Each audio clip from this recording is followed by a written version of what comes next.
मसाजोगचे सरपंच संतोष देशमुख यांच्या हत्येचे काळीज पिळवटून टाकणारे फोटो आता समोर येतात।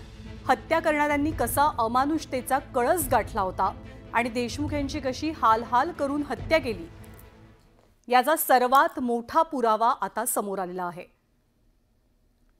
संतोष देशमुख यांची जेव्हा हत्या करण्यात आली त्यांना अमानुष पद्धतीने अमानवी पद्धतीने मारहाण करण्यात आली तेव्हाचा हा एक फोटो आहे। देशमुख यांच्या चेहऱ्यावरच्या वेदनाच आपल्याला सांगून जातात की त्यांना किती मारहाण झाली होती, किती त्रासात ते होते। 9 डिसेंबर 2024 ला मसाजोगचे सरपंच संतोष देशमुख यांची हत्या करण्यात आली आणि त्या दिवसापासून आज तगायत हे प्रकरण महाराष्ट्रात गाजतंय। या प्रकरणातला एक आरोपी कृष्णा आंधळे जवळपास 2-2.5 महिने उलटून गेले तरी सुद्धा फरार आहे। नुकतंच या प्रकरणामध्ये आरोपपत्र सुद्धा दाखल झालेलं आहे। वाल्मिक कराडला या प्रकरणी क्रमांक 1 चा आरोपी बनवण्यात आलाय। 9 डिसेंबरला हत्या झाली आणि त्यानंतर एकापाठोपाठ एक आरोपींना दबावानंतर अटक करायला पोलिसांनी सुरुवात केली।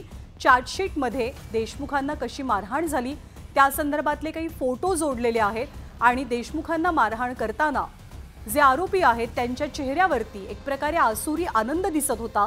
ते सर्वजण देशमुखांना मारताना हसत होते असं सुद्धा पाहायला मिळतंय। तिथे नमूद करण्यात आलंय।